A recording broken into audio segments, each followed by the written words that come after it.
Controversial businessman Brown Mogotsi, should I say, then survives an attempt on his life after his car was riddled with bullets in Vosloorus last night. Well, that was a South African news report announcing the dramatic news of an assassination attempt on one of the central characters in a national corruption investigation. Yeah, we don't usually deal with crime stories in this podcast, but this one really goes deeper, right to the heart of the South African state.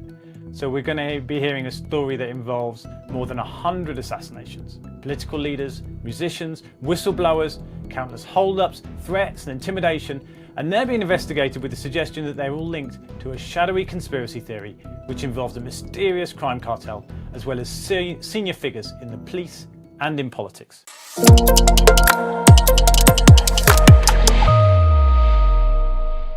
Let's start with Brown Mogotsi, because he's quite a character, a businessman, but one certainly with a criminal past. His convictions include assault and attempting to interfere in the justice system. He says he was a state informant. He's been accused, but yet to be charged, on several corruption offenses. He was asked to report to the police, but went missing for a while. And the latest update is that the police have rather had to meet up with him at his lawyer's office in Johannesburg instead of him rather reporting to the police. But so far, the police has not given us any information on whether he's been charged or not. But he was in contact with a huge state investigation, the Madlanga Commission, which we will get into later about giving evidence. Anyway, hours after he spoke to the commission, he reported that he had been the victim of an attempted assassination. A car in which he was said to be traveling was found with 8 bullet holes. Mogotsi had previously expressed concern that his life was at risk following a police raid on his businesses. The commission expressed its concern that a witness, Mogotsi, has not been charged, and he would seem, at the very least, to have been intimidated. But the police's response, speaking to journalists afterwards, was a bit more cautious. The police have had a lot of issues getting him to face the law. He refused to give up his devices. He claimed they were broken or perhaps mislaid. And here's their response to a question from a journalist. If indeed we do find out that it was staged, but we are not there yet. We have not made that determination. Remember, we are still investigating. But if indeed it was staged, then we'd have to add a charge of defeating the ends of justice. So we are hoping it was not staged and that this is genuine and that there was an actual attempt on his life. So yeah, a lot of skepticism in South Africa about this. You said 8. I think there were 11 bullet holes in the small red sedan in which Brown Mogotsi was allegedly travelling, and yet no blood. He was apparently completely unhurt in this incident where a gunman has fired multiple times into his vehicle. No one else in the vehicle seems to have been hit either. And the police there responding to a journalist suggesting that what if this isn't quite as it seems? This isn't, though, a podcast about Brown Mogotsi. He is just an example of how complicated and multifaceted the issues facing the Madlanga Commission are. So let's get on to the commission.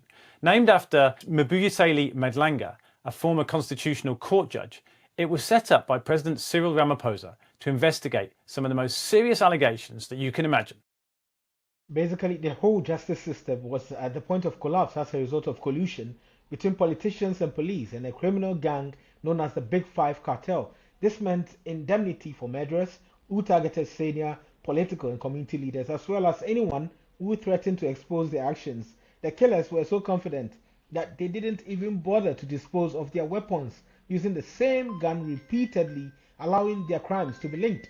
A special police task force was allegedly shut down when they threatened to expose some of the criminality. Yeah, and these connections go right the way up to the top of the national government. The police minister, Senzo Mchunu, is on special leave now after he was accused of being part of the cover-up. This is President Ramaphosa who's giving an idea of the scale of this problem.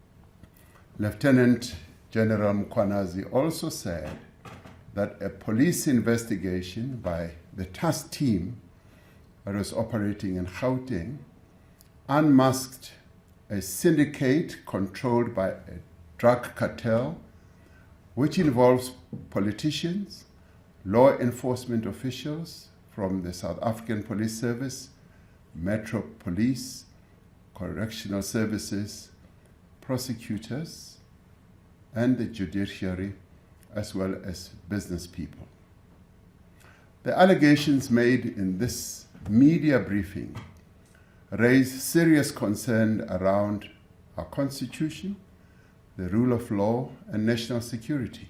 This is the thing, it's just a recurring theme.